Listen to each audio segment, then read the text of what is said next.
Professor Fujii, it's a real pleasure to be here. Thank you for hosting me at University of Tokyo. It's always a pleasure to come here. I know that we have many interests in common between the university and me and nature, but also Springer Nature more broadly. And one of those interests is, of course, sustainable development goals. It's a very timely topic. Of course, it's timely for the duration of the goals, but perhaps even more so now. We've just had UN General Assembly. We had Summit for the Future. The picture is not entirely rosy, as we know. The goals are not going to be met. Only 17% of the targets will be met. We've just had the Pact for the Future, renewing the commitment. What's your perspective from the university's side? How can universities, learned institutions contribute? I have some ideas how we contribute, but I'd like to I see.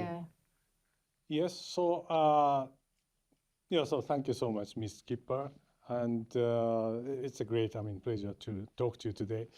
And in fact, as for the SDGs, I think we could, as a university, contribute in many ways. And first of all, of course, we are doing research works. And SDGs is involved. SDGs involves so many broad scope of issues throughout the planet, so that we could at least contribute to all these goals in terms of at the level of scientific achievement. But that's natural. But then also we really need to think about how we could really address the issues that raised in this SDGs itself. So it's although it involves many scientific expertise, but also the issue itself involves not only one scientific domain, but also in many domains involved. And then those are all combined together, this improvement or the goal could be achieved. So that in that sense, we really need to think about how we could, address all these, interdisciplinary or or even cross-disciplinary issues from the academic viewpoint. And also the third one is also we should also make use of all this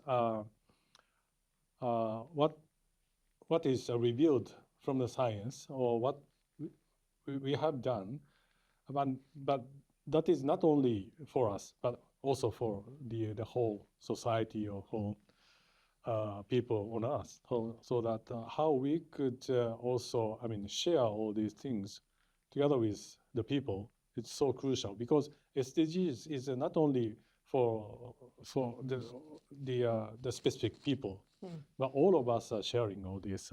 Should share all these goals. Otherwise, it's so difficult to achieve at the end. So another interesting thing you touched on is that interdisciplinarity, and of course, as editor-in-chief of a multidisciplinary journal, that is something I embrace.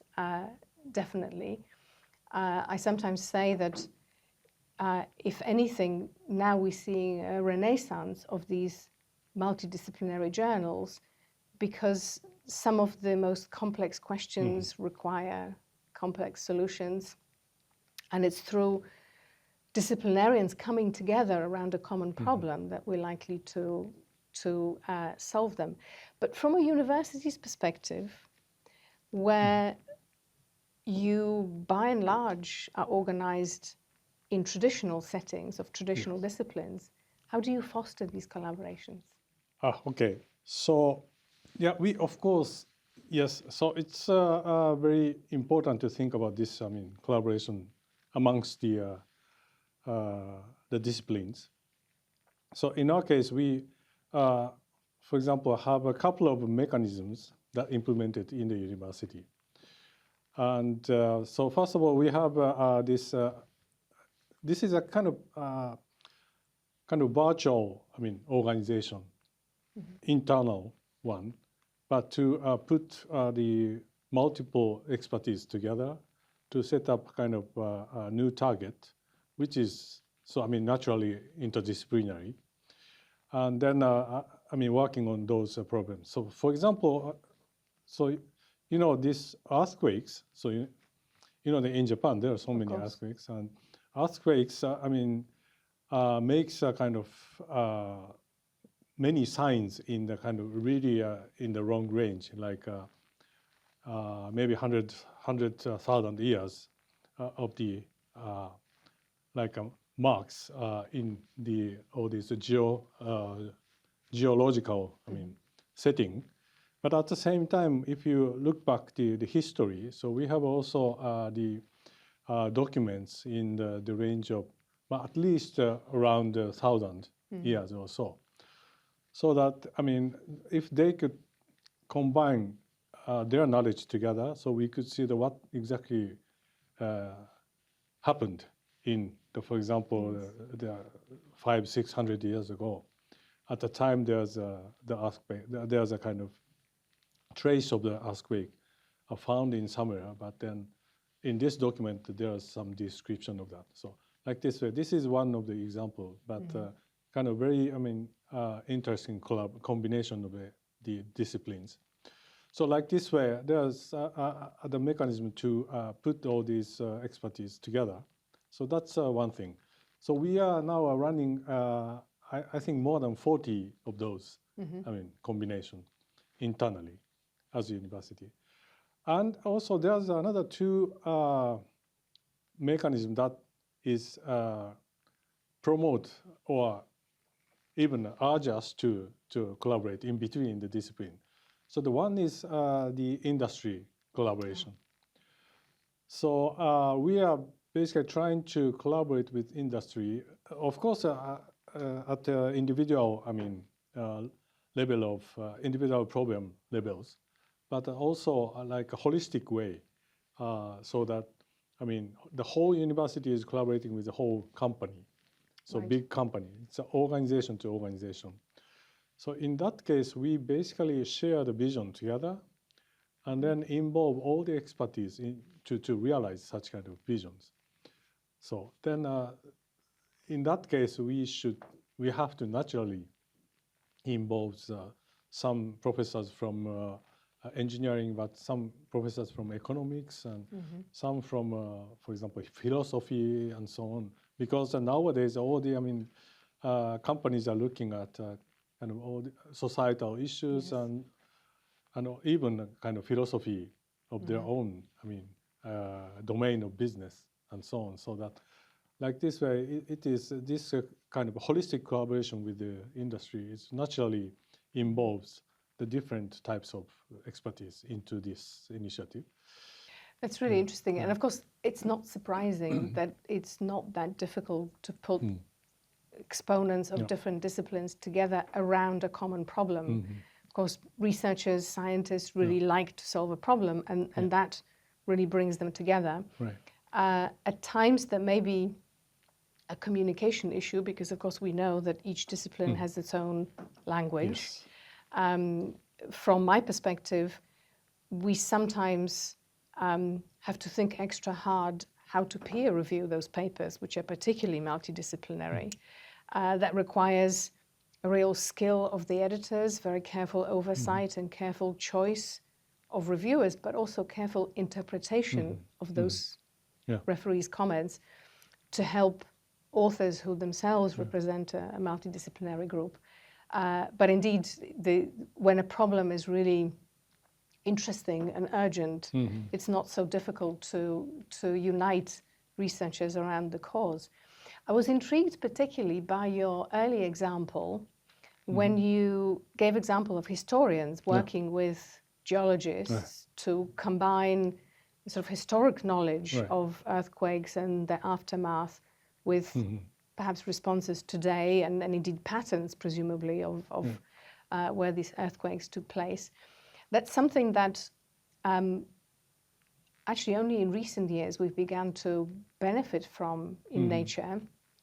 Historically, nature was born, if you like, as a natural sciences publication, but over many recent years, we've been expanding our scope quite actively to include social sciences, to include engineering, clinical and applied research. And many of these interdisciplinary collaborations are particularly fruitful. But one of the ones I'm really proud of is actually with social sciences. As you say, we're all beginning to realize that social sciences really interweave so critically with other disciplines.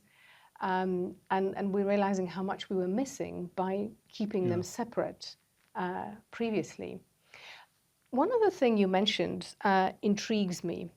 So I hope this will make you smile. So the journals that, like mine, are often referred to as academic journals. Yes. Considering that, as you just said, in your collaborations, you have collaborations with the private sector. And of course, we all realize that there is quite a lot of research that goes on in the private sector. I often wonder if academic journal is not an inappropriate term. It should really be referred to as a research journal, because that label, academic journal, is unnecessarily exclusive of others. And of course, historically, private sector didn't publish because commercialization was their prerogative. The pharma industry is a great example and a great leader here. Do you find that those collaborations with industry lead to fruitful publications, which of course your staff, members of the university, would be interested in? Of course. So there are two ways, and I mean, so because they are doing business, so that they also will need some, business stuff, and of course, also like making some profit. But of course, there's some, portion that we can, share and then also pursue together in the frame of their, business domain. And also that should be under the vision that we share, so that it's so important to commonly set up a vision for the future together, and then based on that we will proceed the research works. And then, so basically in the frame of cooperative research, on the basis of this holistic collaboration, then we really want to publish the papers, good papers. And good scientific achievement will also lead to will make a kind of big impact in the domain of innovation. So that in that sense, it is so important to do that. Yes, absolutely. I was really gratified to see that the Pact for the Future, that essentially is sort of reaffirmation of SDG goals that was just signed by all the United Nations, I guess just earlier in September, specifically talks about the importance of inclusion of civil society and inclusion of different knowledge systems. So there it explicitly refers to bringing together the indigenous knowledge systems together with scientific method, knowledge acquired by scientific method. I personally find it quite interesting because, of course, traditionally what we have published in our pages in Nature and all other research journals as well has been exclusively the domain of the, let's say, conventional scientific knowledge acquisition.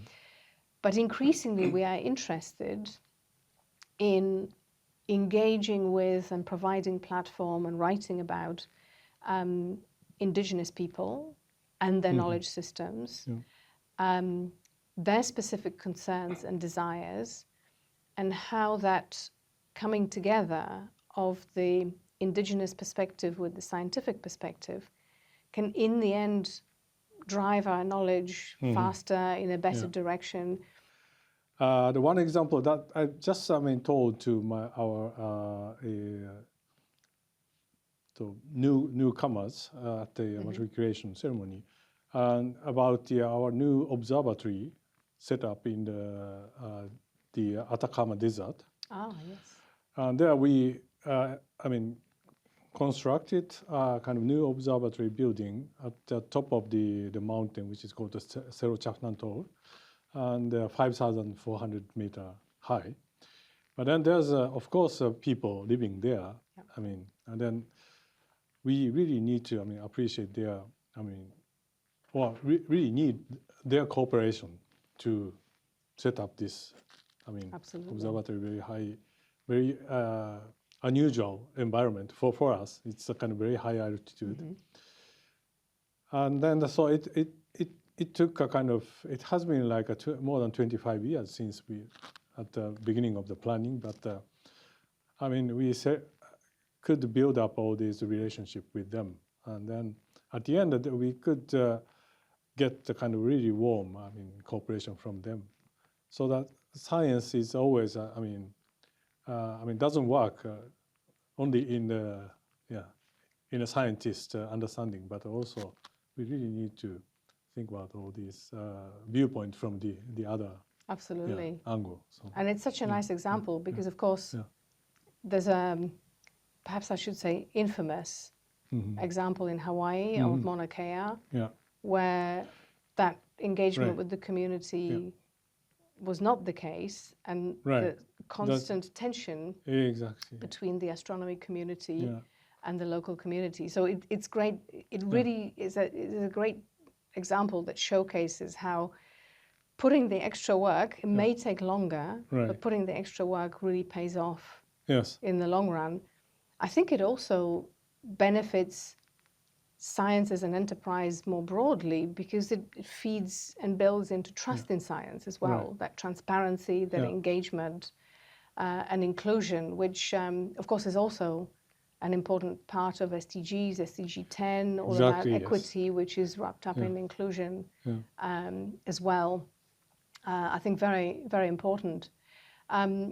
Speaking of inclusion, because I've spent a bit of time here at U Tokyo and not for the first time, I know that you have positioned yourselves as a leader in championing gender equity in science. Exactly, yes. How is it going? Yes. So it's a sort of a very, tough journey to achieve the goal that we set at the beginning. But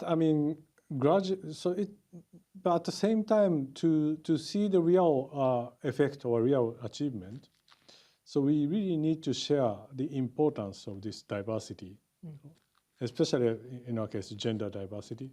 But of course, we need involves, for example, disability inclusion and other diversity themselves. But so that in that sense, as I have so we are advocating the importance and throughout the university, and at least I feel like all this concept itself or the idea itself is, shared amongst the throughout the. For example, at the level of the dean or management of the school level. And so everybody's talking about the importance of this so that if they decide something, then I think they would involve the voices from the represented people or women in our case. And so that in the coming years, I hope we will be in a quantitative way to be able to achieve the goals. But it's not so easy. So we have time. It takes time. Although I don't say it so often anymore because I've been in my role for a few years now, but I am the first woman in the role of editor-in-chief of Nature. And we need to see more women in leadership. We need to see more women engaging in decision making and contributing to research itself. Yeah. So for that, we also will increase the number of female researchers. Yes. At the university, and this should be, definitely leading to the kind of higher level of achievement in the scientific, research. That is for sure, and also, like we discuss all these interdisciplinary areas, and that is also somehow related to the global scale issues, for example, or social issues.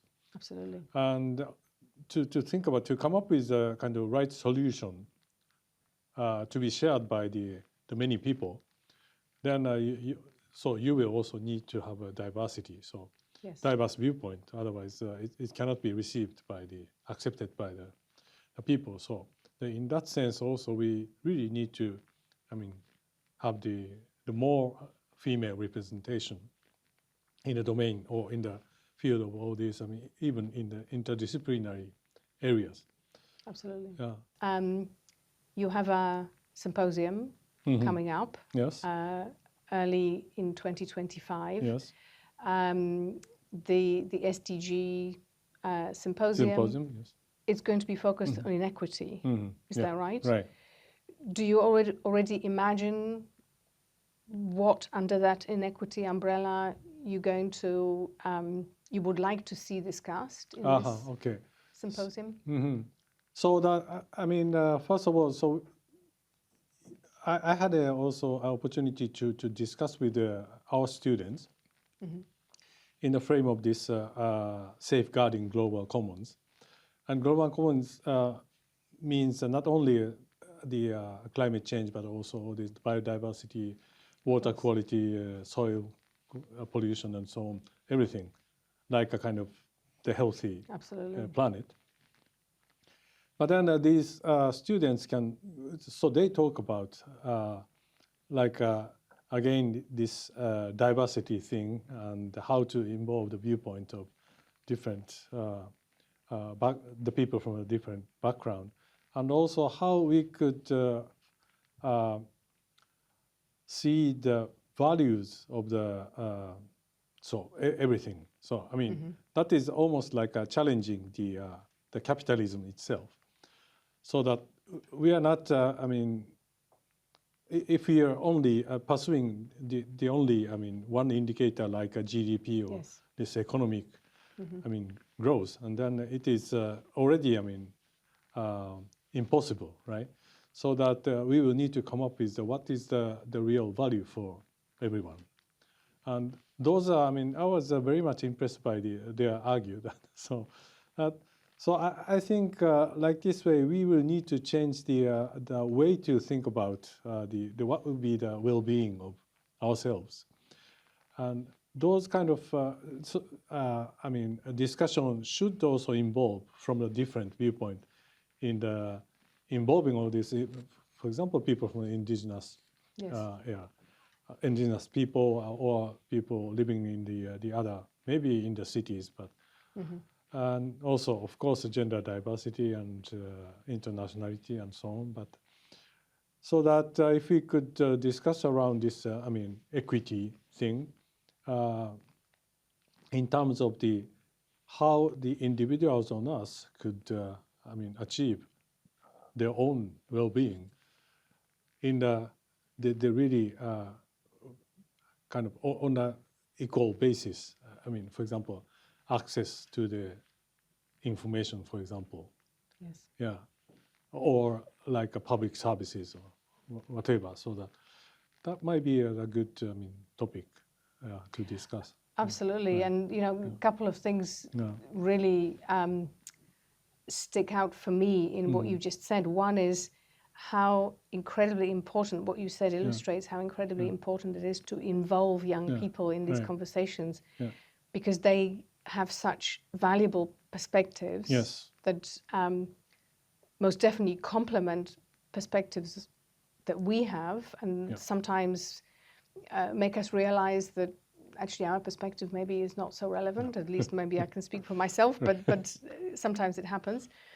And then, of course, the other thing, your example of GDP, absolutely such a topical example where most countries in the global south are rank very low when it comes to GDP, and yet in terms of value of nature, they rank very highly. Yes.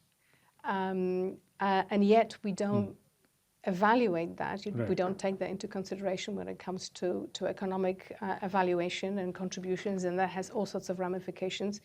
Interestingly, one of the key emphases in the UN General Assembly and the Summit of the Future was the need to reform the global financial systems, especially from the perspective of nature development financing. Exactly, because the situation we find ourselves in is not sustainable, and it's something that research and scholarship can inform so deeply and so richly. And of course, we write about this a great deal. And you said, of course, you have economists at the university and social scientists. So I think that there is so much that research enterprise can bring to that table, and you know, the conversations will be really successful if there are others at the same table as we were just discussing. Right.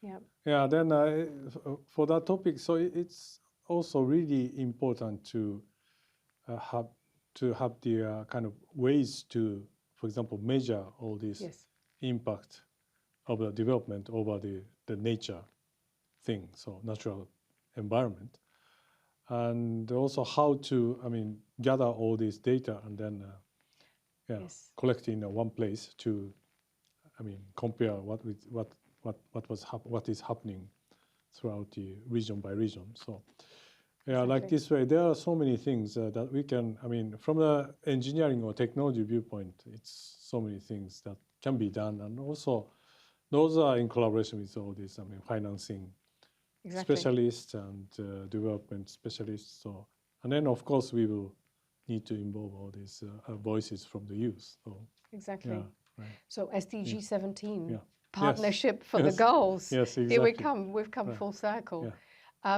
Thank you very much. This was a really, really interesting conversation, and it's always a pleasure to talk with you. Thank you. Thank you so much. It was a pleasure, yes, to talk to you.